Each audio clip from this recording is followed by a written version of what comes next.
Shalom Aleichem. On est dans Chazon Ovadia au niveau de se couvrir la tête.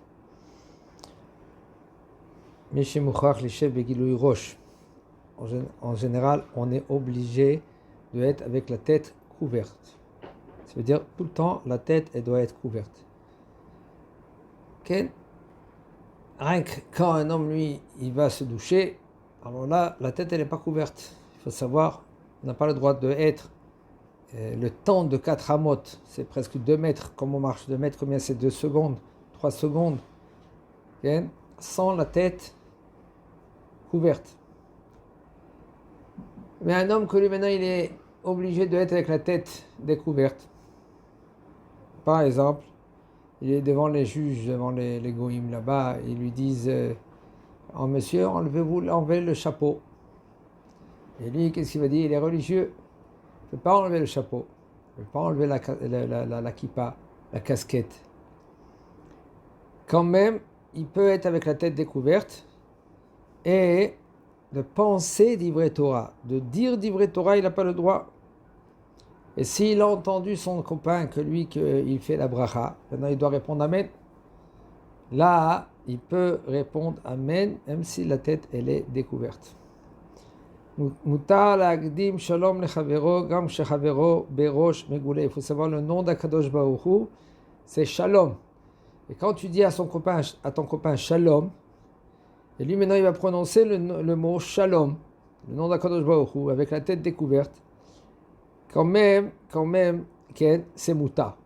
C'est mutar. C'est pas trop évident cela, hein, quand par exemple quelqu'un il se trouve dans un mikvé. Même que dans un mikvé, c'est pas conseillé à parler.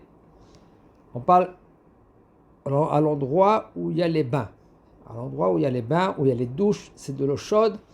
Et il y a sirachon sham. Et puisque c'est pas propre, mais là il y a la touma, alors c'est pas bien et c'est pas conseillé de parler comme dans les toilettes. On n'a pas le droit de parler. On n'a pas le droit d'avoir un téléphone là-bas pour parler. Seulement si maintenant il est urgent, il est obligé de répondre. Et lui, il est aux toilettes. Il ne peut pas maintenant sortir, tant que c'est un appel très important. Il peut dire quelques mots et puis c'est tout. Ah ben sinon, c'est pas trop bien de parler dans les toilettes et aussi dans un mikvé. Mais maintenant, son copain, il s'appelle Shalom. Est-ce qu'il peut l'appeler Shalom, Shalom? Il a besoin de lui. Il dit le Rav, כן, אף על פי שאמרו חז"ל ששמו של הקדוש ברוך הוא שלום שנאמר ויקרא לו השם שלום, בכל מקום אינו כנותן מכשול לחברו, כן? Maintenant quand lui il dit shalom à son copain et son copain lui maintenant il va répondre shalom même si maintenant la tête elle est découverte, mais là c'est comme maintenant lui il lui fait trébucher, il dit quand même כן, c'est mutar, parce que aussi le mot shalom c'est considéré comme boker tov. C'est considéré comme comment ça va. Mais pas quand il dit shalom, ça veut dire mamash, le nom de Kadosh Baruch Hu. C'est pas trop évident. On n'a pas Ken. Ken. En général, les gens ils disent Safra Tava. Par exemple le matin, quand ils voient avant que tu as prié, tu vas dire shalom à ton copain. Même de nos jours, tu peux répondre shalom. La Gemara elle dit à Kam les pitro, mais les pitro shel chavero. Quand il va maintenant vers son ami, il toque à la porte, il dit shalom, shalom alecha. Ça veut dire qu'il dit à son ami shalom avant qu'il va dire à Kadosh Baruch Hu. Ça, il faut pas. Aval, si maintenant il voit son copain dehors, il lui dit shalom alechem, ou il dit boker tov, ou il dit safra tava le maretav, boker tov, bonjour pour mon ami. המתפלל שחרית בבית הכנסת רשאי להסיר את המקבט מעל ראשו ולהישאר עם כיפה. Un homme que lui, qu'il prie dans la Beit Knesset et il a le chapeau, il peut enlever le chapeau et il reste avec la kippa. כדי שהתפילין של ראש, pour que maintenant les tefilines de la tête, parce que vous savez il y a des endroits, comme par exemple dans les yeshivot, qu'est-ce qu'ils font? Ils mettent le chapeau. C'est-à-dire il y a la kippa, il y a les tefilines et il y a le chapeau. Et ils sont obligés de rester avec le chapeau à la yeshiva. Bon, à la yeshiva, ils sont obligés, c'est les ordres de la yeshiva.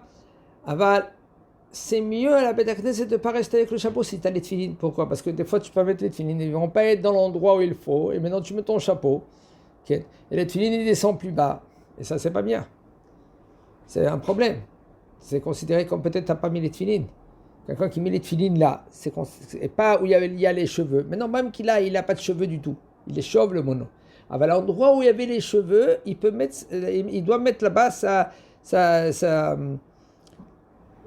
les tefilines.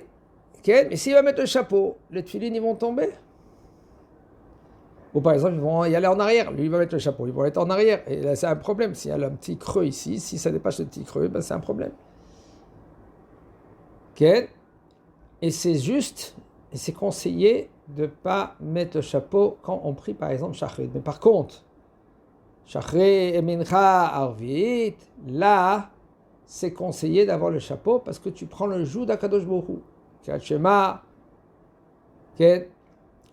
ou par exemple, quand on fait Birkat Hamazon, il y a machloket. Est-ce qu'on doit mettre la veste ou le chapeau? La halakha, on met les deux. On met la veste et le chapeau. Okay? Quand maintenant, lui, il fait même Birkat Hamazon. Il y en a des fois des gens le soir, Birkat Hamazon, ils sont en pyjama. Okay? Tu es en pyjama, toi, Baruch Hashem, mais aussi une petite veste et un petit chapeau.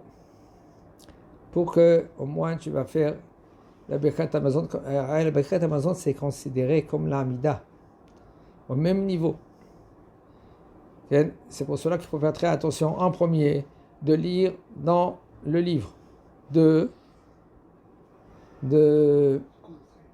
être bien habillé, okay? Et aussi de ne pas faire des signes. Au milieu de Birkat Hamazon, il fait des signes. C'est comme ça, okay? Au milieu de Birkat Hamazon. Au moins les 3 brachot, même la 4e bracha, Ken, Hatom Ametiv. Ken, Chazak Baruch.